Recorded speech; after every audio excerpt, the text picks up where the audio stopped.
Hi, and welcome to the Newbery Chronicles. This is a podcast where two people read through every Newbery Medal-winning book, and then we talk about it. My name is Michael. And I'm Rebecca. And this time we're talking about the 1979 medal winner, The Westing Game by Ellen Raskin. And I'm stumbling a little bit over this because I'm out of practice. We've not podcasted in 2 months, and I apologize to our faithful listeners. That's been so long. I know your life's just not been complete without listening to us ramble about a children's book from decades ago. Anyway, Rebecca, you look like you're about to say something. Michael was waiting for me to apologize, but I've decided I've apologized enough on this podcast. I was not waiting. You looked like you were going to say something. But we're out of practice, so this is why we have awkward pauses. Yes. Anyway, so we'll be talking about the Westing Game.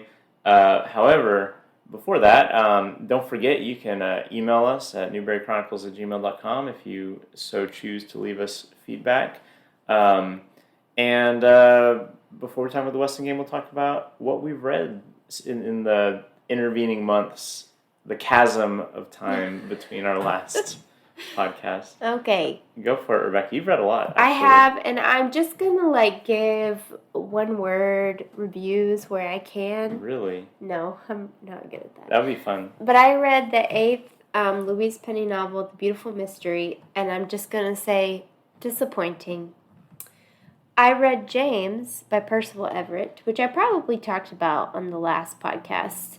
Hard to know because it was so long ago. What I will say is that book is a masterpiece, an utter masterpiece. That's more than one word. Well, it deserves more than one word. Louise, I love you, but that book did not deserve more than one word. Anyway, James is a modern retelling of Huckleberry Finn from Jem's perspective, and I'm not going to go into a lot of detail about this book because we do not have the time, but this book deserves a whole review. So this is one that at the end of the year or the beginning of next year, when we do our special podcast where we talk about like other books beyond Newberry's that we read, I want to spend a lot of time on this one. This book is very worthwhile, has very incredible commentary about race relations through this story that is like well loved by a lot of people. I will say it doesn't have like a lot of hijinks like Huck Finn does. But it is truly very wonderful. And I will say there is a sexual assault that was kind of hard for me to read, so I just do want to put that trigger warning on in case anybody takes our recommendations to heart. But very, very good.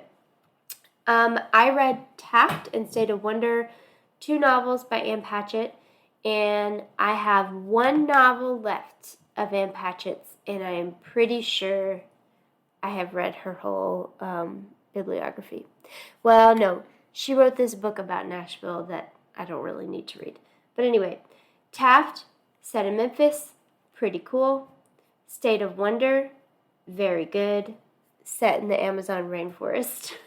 That's more than one word. Those are 2 very different settings. Yes, they are 2 very different settings.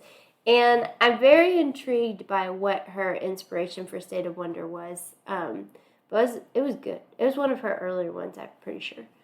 The Waves by Virginia Woolf. We've already talked about that one quite a lot on this podcast because we were reading that for a long time. But we finished it. Also my fault. That wasn't your fault. We were reading that as a group. We were reading it slowly. It's a book to be sipped. That's right. And it's wonderful. I really liked it. Michael and I liked it more than our friend. But we all had riveting conversation about it. Read it with your friends. It's good. I read Woven. The subtitle of that is Nurturing a Faith Your Kids Don't Have to Heal From by Meredith Miller. For those of you that don't know, I am a children's pastor. This was the best spiritual book I've read in a very long time. It was very, I don't know. Meredith Miller is very wise, has a lot of beautiful things to say about faith, and also takes into consideration that people are coming from different perspectives, different backgrounds, and there are ways that we can approach faith differently with our kids, and ways that I found very healing for me as a person, also very inspirational for life as a mother and life as a pastor. If you are a person of faith that's wondering, I don't know what to give my kids, I highly recommend this book. It's very good. I read The Poet X by Elizabeth Acevedo. It is a YA novel about an Afro-Latina youth named Xiomara Batista. Her mother is super religious, and she is not. She has a lot of questions about faith. She very much feels like a disappointment to her mother, and poetry is a safe haven for her. So this book is written in poetry form. I listened to it, which I would not recommend. I wish I would have read it in a hard copy, because I think you would have been able to see more that these are poems, that she's telling her story in a poem.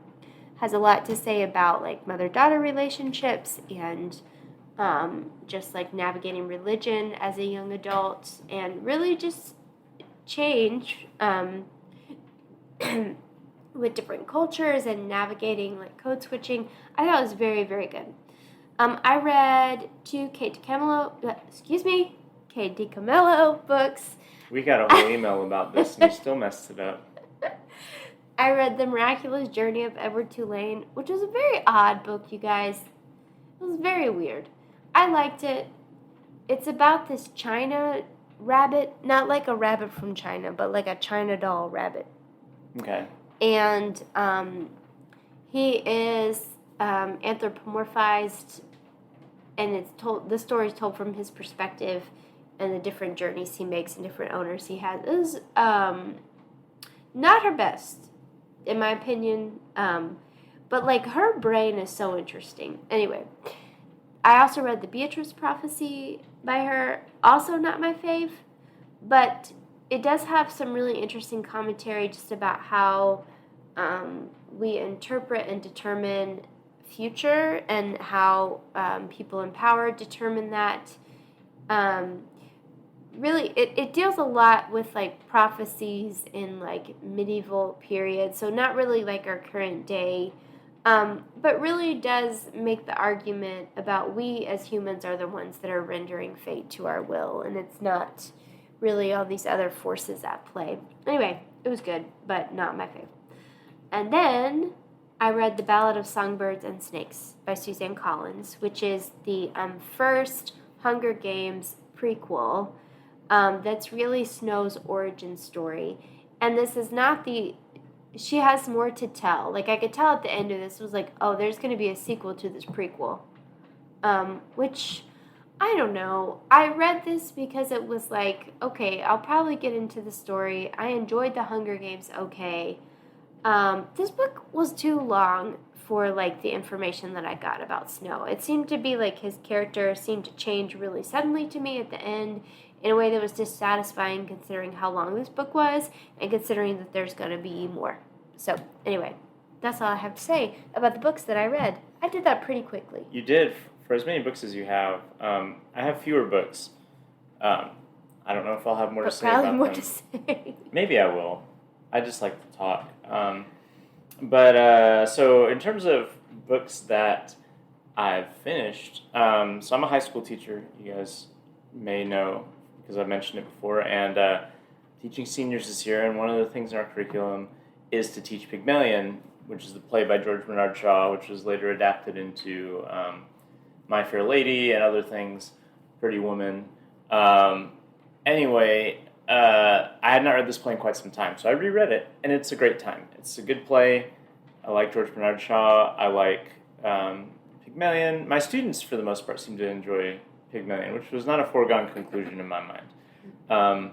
It is a good play. They're still elitist about language. They'll talk down at people who they think talk weird, which is contrary to the spirit of the play, I feel like. But, you know, there's a little Henry Higgins in all of us.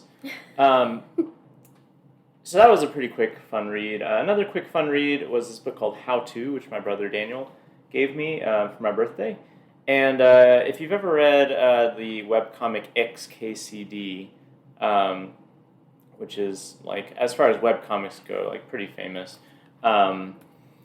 It's by the same author, so Randall Munroe, and basically the concept of this book is taken from like something that he's kind of done as a side project on the XKCD website, which is to through like kind of humorous comics and explanations, uh, give how-to guides for kind of very ordinary things, but doing it in very absurd ways. So, like for instance, one of the chapters in here is called "How to Move," and he talks about, well, you could get a moving truck and pack up all your stuff and leave, or what if you wanted to move your house with you? And here's all the stuff you could do with that, And eventually, it gets to the part of like attaching balloons and rockets to your house and trying to like move your house that way. And so all these things kind of escalate from like really simple like how tos to like, but what if we did this and what if we did this? And it's in some ways like a follow up to a book that he also wrote called What If, which is kind of like taking absurd questions and like kind of pushing them like through like there's using science and like kind of an actual understanding of physics to do these absurd questions like what if the earth suddenly stopped spinning or that sort of thing. And this book is almost the opposite approach, which is to take these really normal things that we all kind of know how to do and using his knowledge of like engineering and physics to take that to absurd degrees. So that was fun. Less fun, but and less quick of a read, but also good, was this book I read called Reign of Terror by Spencer Ackerman. And Spencer Ackerman is like a journalist, and he's worked with like The Guardian and people like that. And a lot of what he's done has been as a war reporter, not like a war correspondent necessarily, but like reporting on like the all the kind of infrastructure of like the wars of the 21st century, particularly like the American like War on Terror, which is what this book is about. And so this book's kind of like a history of the War on Terror, which some of it was really familiar to me because I lived through it. Some of it was less familiar to me because once you get into like the Obama years and stuff like that, it's not. Well, also because you were a child. Well, yeah, but honestly, the stuff that happened when I was a child, I'm much more aware of now because that's the stuff everyone talks about, like 9/11, right. Invasion of Iraq and Afghanistan, and those sorts of things. They talk a lot less about like what the United States was doing in Afghanistan during the Obama administration when very complicated and consequential things were happening, but was not like as headline grabbing at the time. So it is a history of the War on Terror, but a history through the particular lens of how the War on Terror kind of helped to institutionalize the kind of mechanisms that allow for a kind of right-wing authoritarianism to be taking over the United States like it is right now. So the subtitle of the book is How the 9/11 Era Destabilized America and Produced Trump. And basically it does a pretty good job of showing how there's continuity both of like personnel in the federal government as well as just ideas that kind of, they don't all start in the 9/11, post 9/11 reaction to terrorism, but they get kind of really juiced in that era, and a lot of those like carry over into like things that we would see like that helped create Donald Trump's presidency and some of the stuff Donald Trump tried to do as a president. And to be honest, like some of the stuff like Barack Obama and Joe Biden have also done as presidents as well. And I wouldn't. This is not like this like distant subjective take on the War on Terror. I mean, Spencer Ackerman is like palpably furious at what the federal government has done.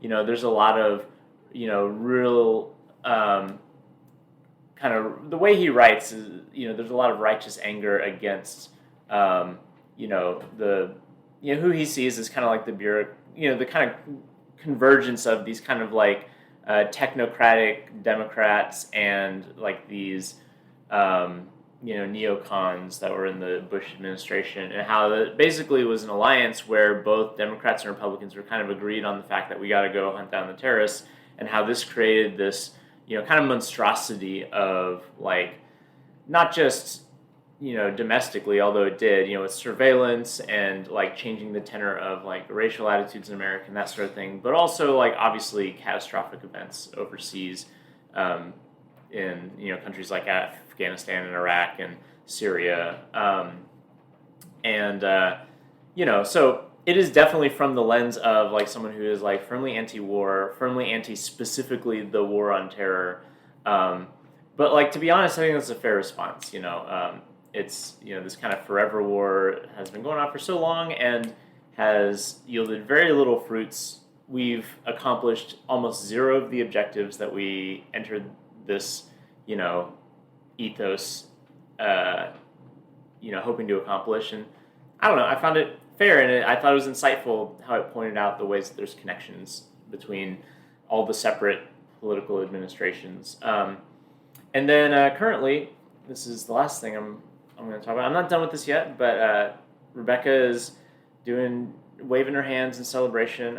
I'm reading an Ann Patchett novel, Bel Canto, which is, I guess, like her most famous book. Yes. And about 2/3 of the way through, I'm enjoying it. It's good. It's funny at times. It's just interesting how like this kind of like community has formed within like a hostage situation, basically. I will say that the thing that I'm waiting to happen, and maybe it will happen, maybe it won't, but like I don't think that the guerrilla radicals who have taken over and created this hostage situation, I don't feel like I know enough about them. And that kind of feels like the hole in the book right now, is that we get these kind of, not elaborate backstories, but we get long passages where we have different hostages, their perspectives on things, and they're thinking back to their lives previous to this and how they ended up here. And it seems like we get little glimpses where maybe for a paragraph or two we'll jump into the mind of one of the generals who's kind of in charge of the hostage situation. But it and the little glimpses we get are really intriguing, about like the political kind of oppression that they've experienced, about how many people they know who are in jail for criticizing the president and things like that. We get little glimpses of that like kind of indicate why they would want to do something like this. Why were radical politics interesting to them and appealing to them, but we've not gotten nearly the insight on them. And so yeah. I'm hoping the end of the book will fill in some of that, but maybe it won't. Even if it doesn't, I'll still have enjoyed the book. I'm glad. Let me tell you one interesting fact about that before we get on to that book was published in 2001. Speaking of the Reign of Terror. I noticed. Yeah. It's interesting. And prior to 9/11, actually, I believe. Yeah. I think you're right. Because I looked this up, I was like, did we really have a book about like... obviously she was writing that book before 9/11. Yeah. Speaking about Canto, one final thing. Anne is, you like how I talk about her like we're friends. Anyway, she's coming out with an anniversary edition of this book on November 5th that is annotated with her handwritten notes. Ooh. And have I already pre-ordered it as a gift for myself for my birthday? I most certainly have. So, anyway. Happy birthday, Rebecca. Well, on that note, let's jump over to the Westing game. Yes. I believe I am talking about the author, right? Ellen Raskin, who is interesting as a person, but not like, she doesn't lead like a life of crime or something. Some of these people are like surprisingly like, wow, they had whole lives outside of what we know here. And she didn't really. She was mostly in the arts her whole career, but there were some interesting connections to stuff. So she's born in Milwaukee in 1928. I found this quote so she went to the University of Milwaukee, and there's a defunct page on the University of Milwaukee's website where they talk about famous alumni. I had to go into like the, Wayback Machine to get this page. So you're welcome for my internet sleuthing. But on that page, she was quoted as having said about her childhood, quote, "I had straight dark hair, tap danced with 2 left feet, had a singing range of 3 wrong notes, spilled ink on my best dress, and lost my piano to a finance company." Oh. So that's how she described her childhood. But anyway, she goes to University of Wisconsin originally to study journalism, but then she goes to a trip to Chicago and goes to the Art Institute of Chicago and is so moved by the art that she decides, I'm going to study the fine arts instead of journalism. So she becomes a graphic artist, and apparently had quite a prolific career as a graphic artist. She illustrated for the Saturday Evening Post. She illustrated for pharmaceutical journals. She also made illustrations for people's books and dust jackets. She apparently made over 1,000 book jackets, and probably the most famous one is she made the first edition dust jacket for A Wrinkle in Time. Very cool. But she... Which was our second podcast episode, if you'd like to hear what we have to say about that book. Go back to episode... I don't remember how we numbered it. Did we have a... Is it episode 2, I guess? So. Because we have the introductory episode. Yeah. Whatever the case. Newberry connections abound. So anyway, eventually in the 1960s, she started deciding, hey, I can write my own children's books. So she started writing children's picture books that she illustrated herself. And the first one came out in 1966. It's called Nothing Ever Happens on My Block. Somewhere in here, she moved to Greenwich Village in New York City, which is where she lived till she died. And one of her books is set in the house that she lived in, like a duplex in Greenwich Village. And one of her books is set there in the house that she lived in. She eventually wrote 12 children's picture books and 4 children's novels. So The Westing Game was the last one that she wrote, which she published in 1978 and then won the medal in 1979. But apparently also, relevant to The Westing Game, she was really into stock trading and had a stock portfolio. Her husband called her a finance capitalist, which I guess makes sense with what happens in The Westing Game. I may have wished that she had a different hobby than to participate in the stock market, but you never know. Maybe she was trading stocks in an ethical way. Whatever the case, she died in 1984, fairly young. She had complications with some illness, I believe. Connective tissue disease. Connective tissue disease. I don't even know what that is. Yeah, she was 56. 56. Also, she grew up in the Great Depression. Yeah. That's probably why her piano was taken by a finance company. Imagine growing up in the Great Depression, your piano is repossessed and you invest in the stock market. I guess it's not exactly the same thing, but... Maybe it was like, what was her downfall? She determined it never would be again. I don't know. Master the thing that destroyed you. That's true. Speaking of mastering a thing that destroyed you, you're going to have to explain the plot of The Westing Game to me again, because I read this quite a long time ago, and I need to be reminded of some of the details. Okay, so let's talk about The Westing Game. I'm going to do my best. There's a lot that goes on in this book, like a lot of subplots and stuff that's not going to be helpful for me to describe, but I am going to tell you what happens in this book. You guys are pretty familiar that we give spoiler alerts to the book we're talking about, so... This is a mystery, so, the spoiler is the solution. I would not listen to this episode if you either have not read this book and are interested in reading it. I wouldn't listen to this. Anyway, this is a mystery murder novel of sorts. This novel is about a wealthy businessman who's named Sam Westing. He dies. At the reading of his will, it's revealed that his named heirs are all tenants of the adjacent Sunset Towers apartment building. The will states that one of his heirs took Westing's life, and the will is structured like a puzzle, with the 16 heirs paired off and challenged to find the solution. The pair that solves the mystery inherits Westing's entire $200 million fortune, which is just pennies today. Yeah, I got that in my back pocket. And then they can control his paper company as well. And I decided this sounds like something Michael Scott would do at his funeral. Now that I'm talking about it, who would inherit Scranton Paper Company, or whoever it is. There's no way Michael Scott ends his career with $200 million. No, what is the name of the company? The Michael Scott Paper Company. No. Yes, that was his. Dunder Mifflin. Oh, okay. Sorry. Anyway, moving on.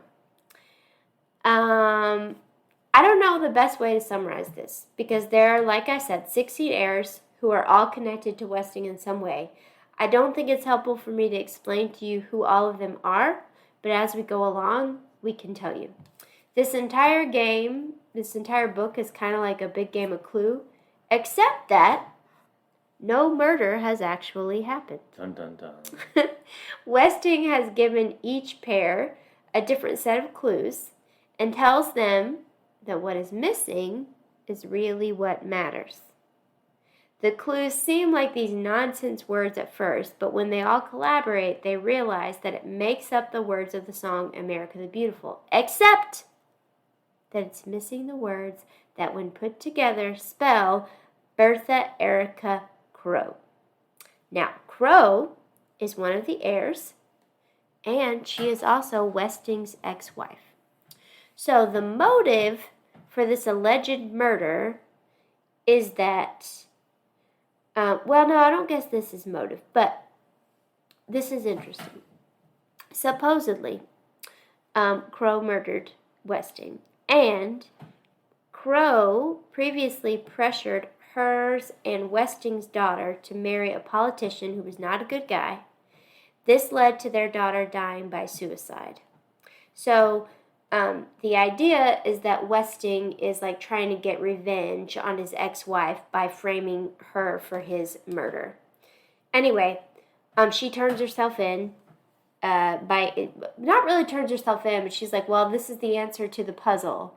So give my inheritance to Angela, who's another one of the heirs, which we'll talk about that in a minute. Anyway, she confesses this crime she didn't commit. She's arrested. She's later released.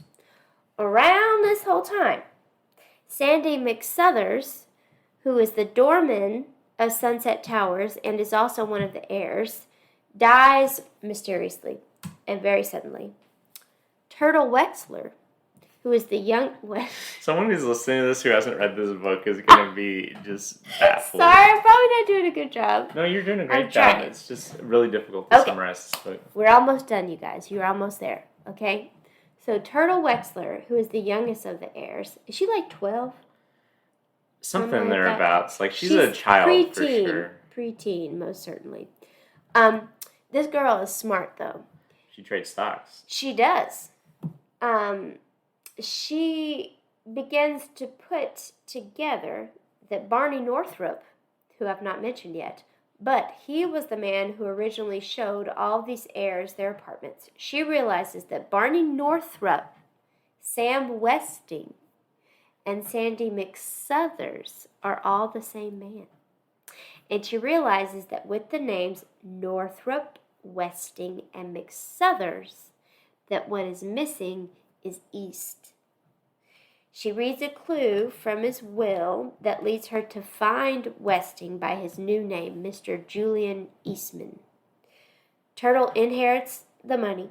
So he's faked his death, basically. He's faked his death twice. Anyway, Turtle inherits the money, but she doesn't reveal the secret to anyone. And the final pages of the book are just revealing the lives of everyone as they grow up. How's that for a summary? Pretty good. This book is not that long. It's like like 170 pages or something like that, but it is dense. Packed. Like it is like Packed. if I had tried to read this as a child, like a younger child, I would have been a little bit lost. But don't you think like 4th, 5th, 6th grade, we would have loved this book? Yeah, like it would have made me feel. It would have made me feel smart, especially because the child solves the mystery. What did you like about this book? Well, I did like how complex it was. Mm-hmm.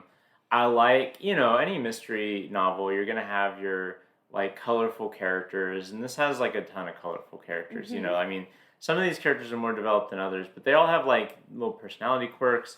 The fact that they're all sharing a building together is very fun and interesting because they're interacting not just, over this mystery, but they also have to live next to each other, like... One of them owns a restaurant, another owns a coffee shop, and it's all in the building. It's like these people never leave this building, apparently. Doug does to go run his track race. Yeah. And Otis Amber... Doug is a teenager who's like a jock, like superstar athlete at the local high school. And Otis and Crow go to the soup kitchen. That's true. So it's not literally that they never leave, but Right. we rarely see them outside of Most of the this activity building. of this Yeah. book takes place either in Sunset Towers or in the Westing Mansion. Right. Which the kids sneak into at the beginning, which is kind of fun. Anyway, Yeah. I just think it's fun that it's like mostly a single location and that the building is like this ecosystem that the ecosystem shifts depending on like the alliances that are formed in like the solving of this puzzle and all that. And so like there's also like bombs that go off in this tower, the Sunset Tower, and that obviously affects things. So they close down a restaurant, and anyway, the environment and the way that people interact in the environment, I thought was very fun, and very interesting, and like I mentioned, a short book, but like packing all this, in a really economical way, that I thought was pretty impressive, especially while still making it like a children's book. Mm-hmm.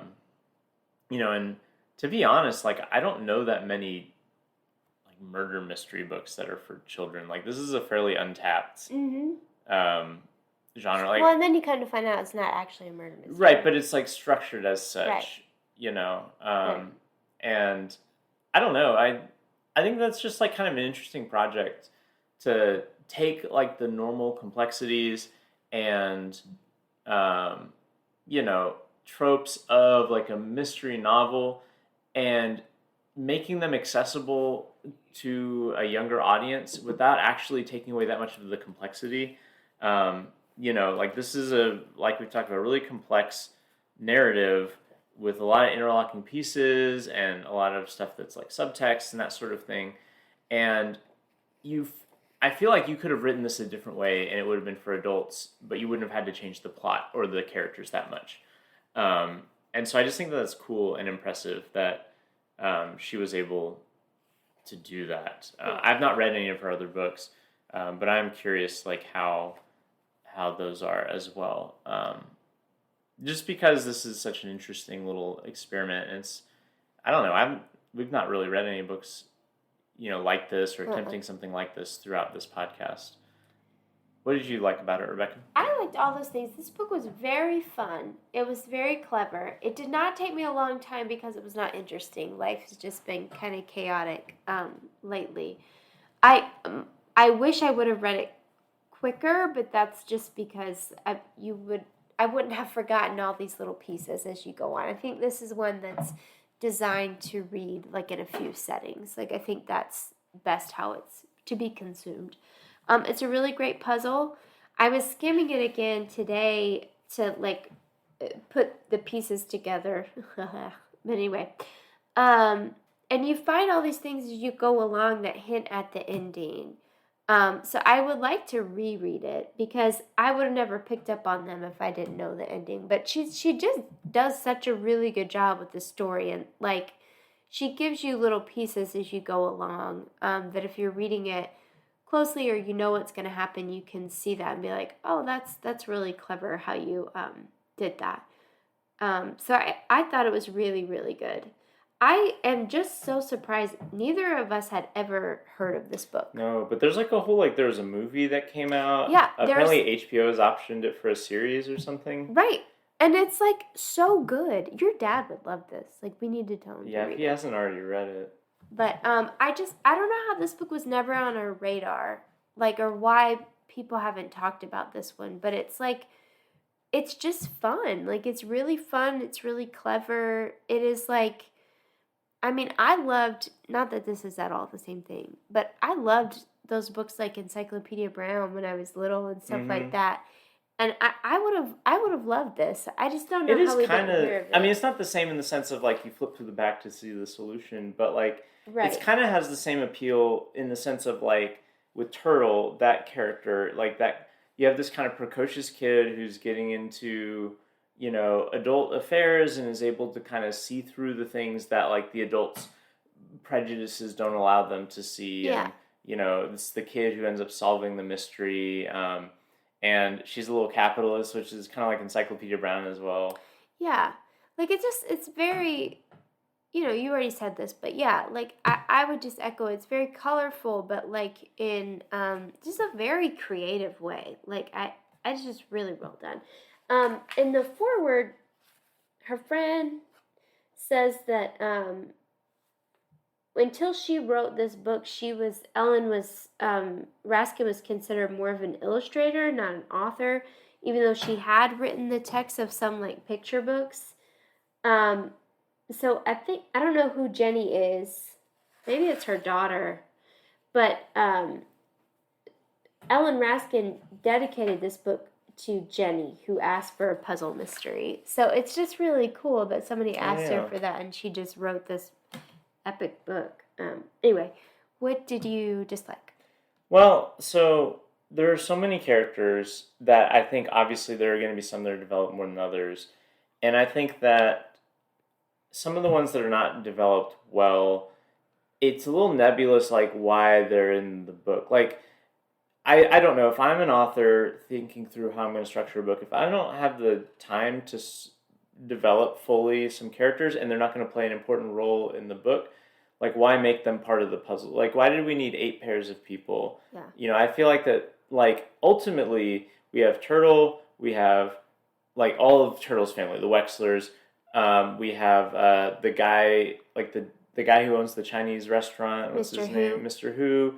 We have the athlete. Like, those are the people who end up being like the really main characters. And then some of the other ones just really Judge Ford is pretty big. Judge Ford as well. Who, interesting, you know, so this is written in the 70s, and she's like a black judge, like with kind of like big career aspirations.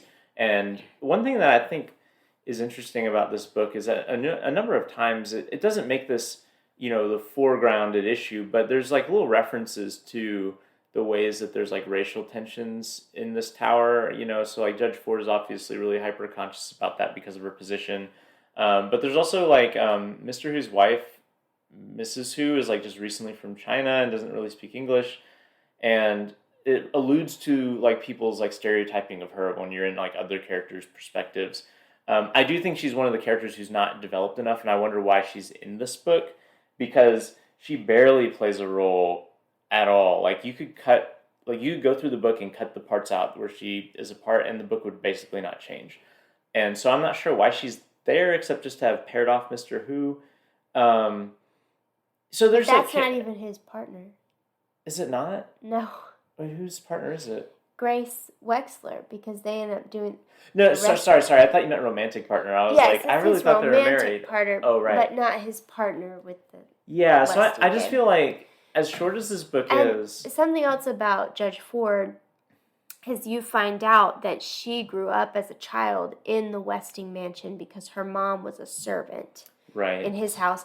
And Westing taught her how to play chess and paid for her education. But she also hates the guy because he's so awful. Well, and he was responsible for getting her that judge position so that she would look the other way at some of his like nefarious deals. And her partner is Mr. Westing. She just doesn't know it because her partner is Sandy in the game. Anyway. So that's one thing that I didn't.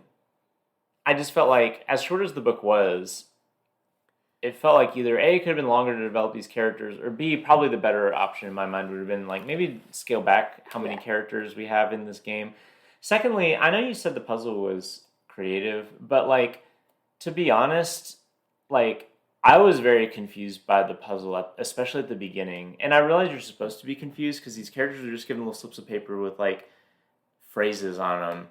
But like, the way that they end up solving it, they just like free associate about these words. And I knew from the beginning that it was like after a little bit with the waves and the amber, I was like, oh, this is going to be about America the Beautiful. Yeah, I guess. I just feel like, you know, it's like, and maybe, I mean, it's intended to be like complicated. So, you know, maybe this is probably a me problem, but it just felt like kind of nonsense. Like the premise of the puzzle felt like nonsense. Once they started associating the right things, like, and the ball started rolling, then you could see kind of how connections were. But like that's how all of these jump from this to that, I don't know. Usually there's a clear objective in the puzzle. Like, you just haven't been reading a lot of Louise Penny lately. It's true. Okay. It's true. but I don't know if I were given a slip of paper and I had to free associate these words until I got, like some of the things that they go through is like maybe these are if you rearrange the letters in these words, they're stocks that you have to invest in, and Well, that's where that's you're what gonna they get the think, but money. it's not. Right, but I guess what Well, I'm and saying is that Theo like, thinks one of the other characters thinks that it's like a chemical formula. mhm. Something about fertilizer. I don't remember what the book Right, and is. like I guess at the point where all the characters were just getting things wrong all the time, I was feeling a little bit like I was floating out into space, and Well, I'm like, what is the drive here? Like, what pieces are supposed to be put together? And the granted, that's point not was a that they were supposed to work together to figure it out because they yeah, had to eventually talk to each other and put the clues together because the clues on their own weren't getting them anywhere. right. And I mean, the part of the book I'm talking about is a fairly short part of the book, but like I remember like they're all invited into the reading of the will, and they're like, oh, it's a puzzle, and then the puzzle is given, and I'm just like, what? And I mean, that's what the characters are saying too, but there's an early stage of that where it just feels like I as a reader am not being given the tools to understand like what this is, and all these characters are doing are just spitballing about it in a way that just felt adrift, like I was adrift a little bit. But then it kind of comes back together again once you start seeing some of the characters like are starting to make progress. Anyway, um, I mean I liked it overall, but those were the things I would say I didn't like. What My biggest thing I didn't like was also the Mrs. Who. Do they call her Madam Who? Is that right? I That's don't what I'm remember. looking for. Her whole subplot, you find out that she's been stealing from everybody. Yeah, that's strange. I and her whole character the whole time, she just seems like she's there to be a misunderstood stereotype. But But we're it's not given any depth behind right, her. no depth behind her. I felt really weird. I didn't really understand why she was stealing, why that was significant to the story. Like she's just very flat in a way that like considering she's also Chinese, it just felt icky to me. Like But it's it weird because like the book goes out of its way to like kind of make the other characters look foolish because they're being bigoted toward her. I didn't Like feel like it did though. Like it I didn't. didn't feel that there was like judgment on them. I just felt like nobody was paying attention to her and then she was like stealing their stuff and felt bad about it, but I I don't know. That whole subplot I felt like was very underdone. Another one that I didn't fully understand. Okay, so Turtle's sister is Angela. Angela is this beautiful, I almost said demure, but that word is so memey right now. Like, I can't use it.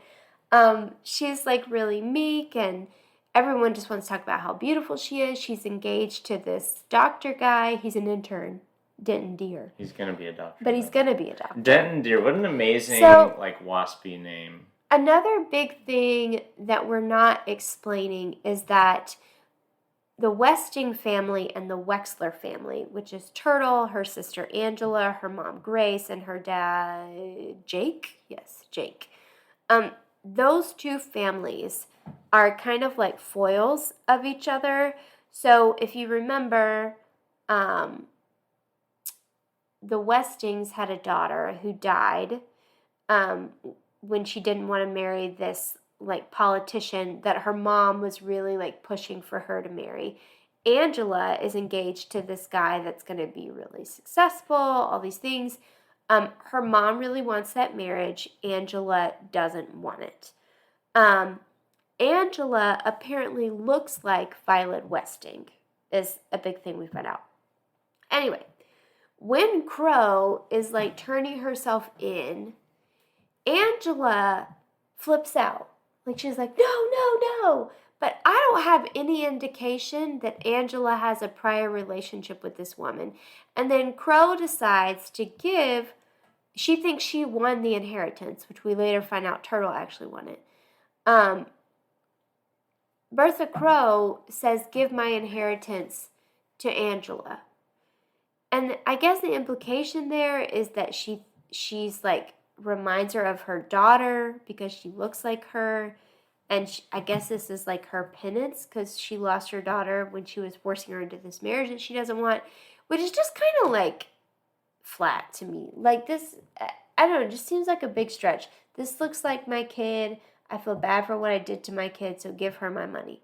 There's no reason why Angela appears to have this relationship with her, but all of a sudden at the end, we're supposed to assume that these two people are close. So anyway, those two subplots, I was just like, kind of like, I don't know about that. But I feel like we both have the same basic problem with the story, Right. which is that there's so many parts in this very short book, and not all of the parts Are necessary. are necessary or developed enough to make them feel like they have a point or that they make sense. But I definitely give this book a thumbs up. Yeah, I would give it a thumbs up too. I don't know if I'm interested in watching the movie.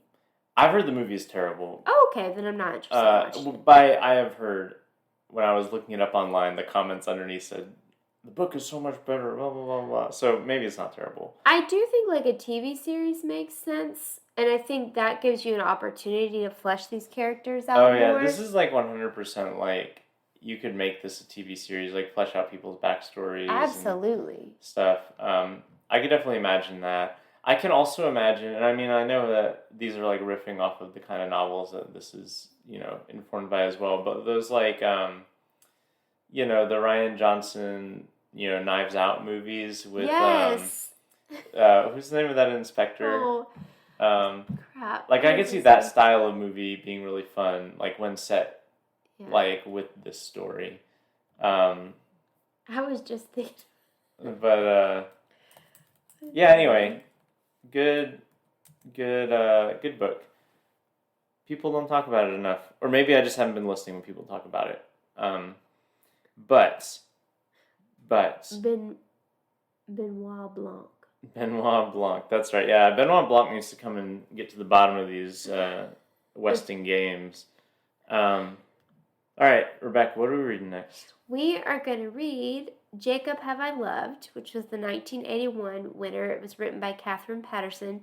Neither of us have read it, but we've both read Bridge to Terabithia, which she also wrote, and I love that book. Terabithia have I read.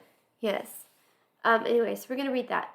We did want to give a shout out to our most recent fan who's reached out to us that we don't know in person, Timothy King. Timothy, thank you for emailing us and for listening to us at all and being interested in what we have to say, but also giving us some extra things to read and look into. And anyway, good feedback. One thing that Timothy suggested is that we let you guys know when we are actually talking about the book in case you want to skip our what else we're reading section. So I think we're going to start including that in the blurb, right? Yeah, the little are they called show notes? Whatever the description of the episode is, I will put the time that our book discussion begins, and we're not rambling about War on Terror books or whatever anymore. Thank you for listening. Yeah, thanks. And hopefully the next episode will come out sooner than this one did. It shall. Fingers crossed.